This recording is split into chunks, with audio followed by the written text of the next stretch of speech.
Alien, Romulus brings back one key cast member from the ensemble of Ridley Scott's original 1979 movie, and it's the last actor I expected to see in Disney's Alien reboot. Alien, Romulus takes place somewhere in the decades between Alien and Aliens. While Ellen Ripley is drifting through space in cryosleep, a young space miner named Rain and her friends attempt to escape to a planet where there's sunlight. But to do that, they have to stop off at the abandoned Romulus station to pick up some equipment, and find that it's less abandoned, more ravaged from the inside.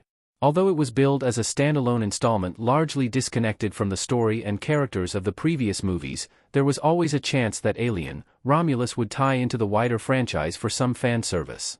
Director Fede Alvarez recycles a handful of iconic shots from previous movies and even includes a repeat of the line, "Get away from her, you be ********, as a wink to the audience. But the most blatant piece of fan service was the inclusion of the last actor I thought I'd see. On board the Romulus station, Rain and company meet a familiar face. Ian Holm is the last Alien actor I thought would be in Alien, Romulus. Holm's character suffered a grim fate, and the actor passed away in 2020. Since Alien, Romulus takes place before Aliens, it was unlikely that any of the cast from that movie, or any of the subsequent sequels, would appear. But it seemed just as unlikely that anyone from the original Alien film would show up, since all of their characters except for Sigourney Weaver's were killed horrifically. Weaver was the only cast member from the first Alien movie whose return seemed like a real possibility in Alien, Romulus, but even that seemed like a long shot since Ripley was supposed to be in cryosleep for the entire time jump between Alien and Aliens.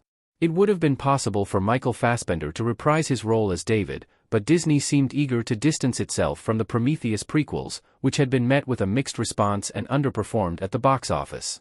Of all the Alien actors that I thought might appear in Alien, Romulus, Ian Holm didn't seem very probable. Holm's android character Ash was torn to shreds in the original Alien, and Holm passed away in 2020. So, I was quite surprised when the CG likeness of Holm showed up to play Rook, Romulus' onboard android. Holm's computer-generated return in Alien, Romulus has been widely controversial, because it's a morally questionable practice to bring beloved actors back from the dead for the sake of fan service. The Romulus android could have been anyone, it didn't have to be the same model as Ash.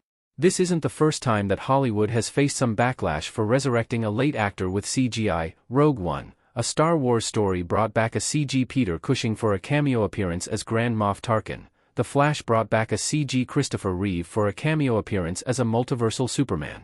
Since the late actors can't give their own performances, or even consent to being included in the film, it feels a little immoral to put them in a movie, especially when the character is just there for some cheap memberberries fan service. And on top of the moral implications, it never quite looks right and often falls into the uncanny valley. It can be really distracting when a PS2 cutscene version of an iconic character graces the silver screen.